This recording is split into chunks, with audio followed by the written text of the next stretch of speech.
Good morning, everybody. We're going to start the week of reviews off with the first part of the Neil Young Tonight's the Night series. This is a two-part series. The first part, today we will be discussing the album. And then the second part, which will be posted on Wednesday, we will be discussing and reviewing a live album from the opening of the Roxy Theater called Roxy Tonight's the Night Live. But on to the record. Tonight's the Night was released on June 20th of 1975, but it was actually recorded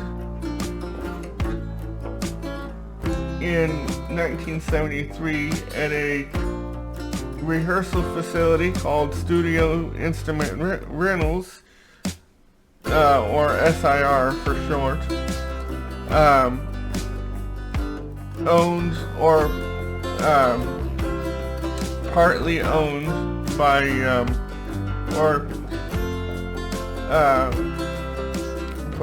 partly owned by Bruce Berry and Bruce Berry, who was actually the brother of Jan Berry, of Jan and Dean.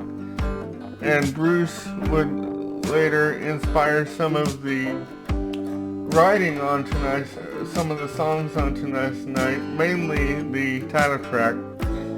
But it was actually, like I said, it was actually recorded at SIR. And in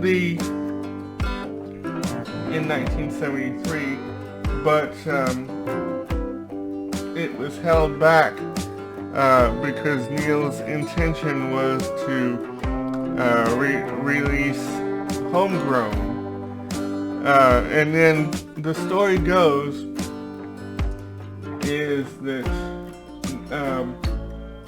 Neil and members of the band, including the late Robbie Robinson and the late Rick Denko, were listening to Homegrown, and Neil's son Zeke was playing with the masters of Tonight's Night on a reel-to-reel, which was a form of tape player, and playing them back and forth and all that stuff and having a good time with. And Neil decided to jettison Homegrown's release in favor of Tonight's the Night, after prompting from Robbie and Rick. Tonight's the Night was originally a nine-song record with the in between the songs, the band would chatter and talk, and those were on the original record, but when it was released in 1975, the majority of the in-between song patter was excised from the record, with the exception of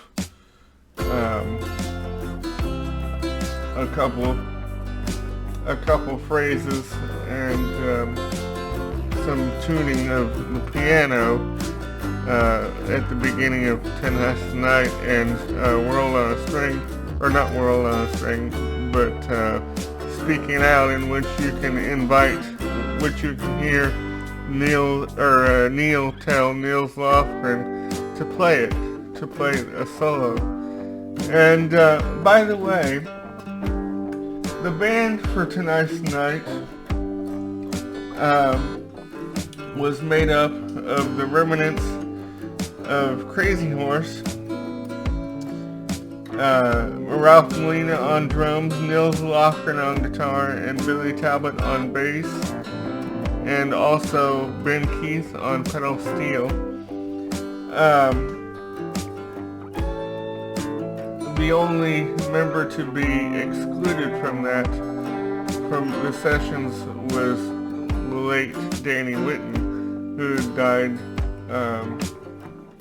in 1972. And this Tonight's the Night was also considered to be part of Neil's so-called Ditch Trilogy. And the Ditch Trilogy was so named because of Neil's physical and mental state at the time, because at the time of Tonight's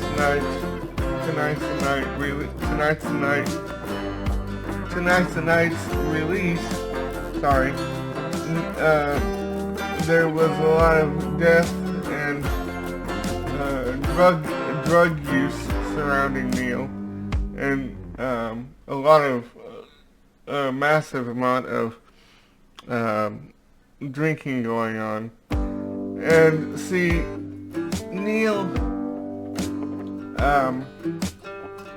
Neil's process for the recording of Tonight's the Night was that he didn't want to rehearse the songs before going into the studio with the band or going into SRI. He wanted the rough mixes the rough run-throughs to end up on the record. And so, going into the recording of the record, the band didn't know the songs, and it was really on the Tonight's the Night tour, which we will discuss in some detail on Wednesday, that the band got to know the Tonight's the Night material. And in 1975,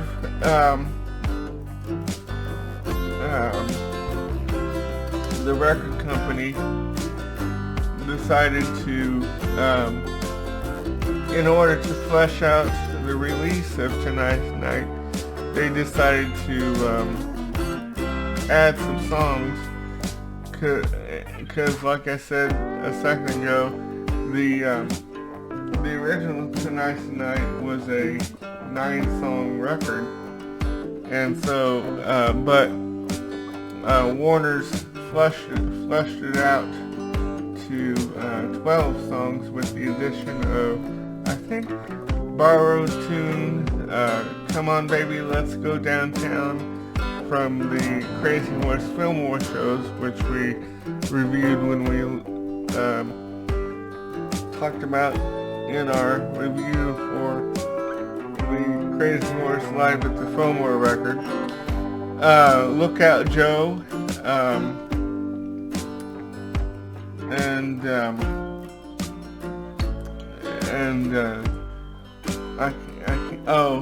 Lookout Joe, and I can't remember if that was it. Like I said, I think Borrowed Tune, Lookout Joe, and Come On Baby Let's Go Downtown were the only ones added. And the packaging for Tonight's the Night was unique in that Neil wanted the album jacket printed on paper that would fall apart, and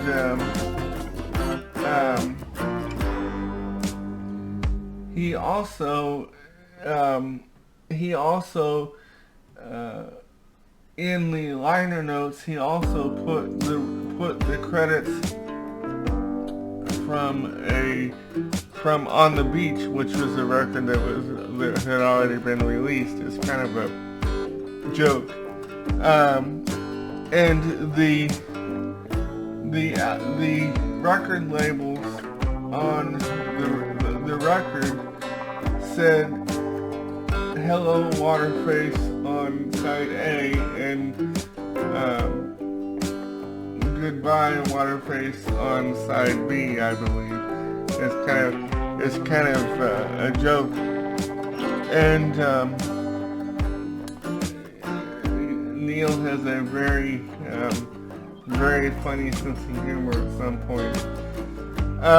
Oh, and one thing about Crazy Horse,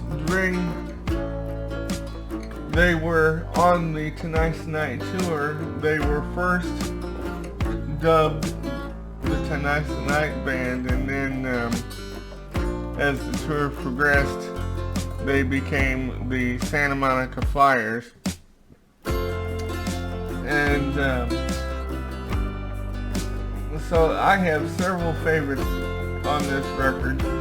Actually, the whole record is fantastic, but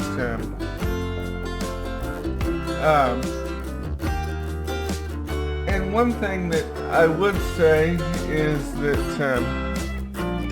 Neil did sort of the same thing that he did when he released Freedom in '89 with Tonight's the Night.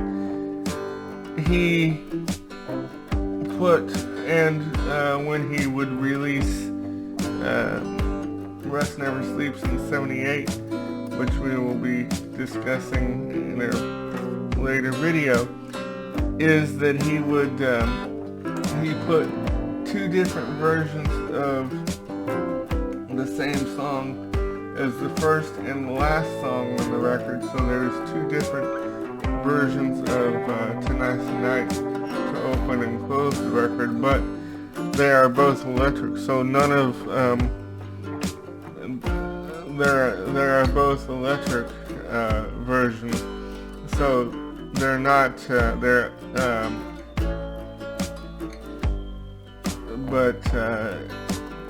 so whereas the versions of Rockin' in a Free World and Hey Hey My My on Rust Never Sleeps and Freedom are both electric and acoustic, whereas the version of Tonight's the Night, the versions of Tonight's the Night on Tonight's the Night are both electric.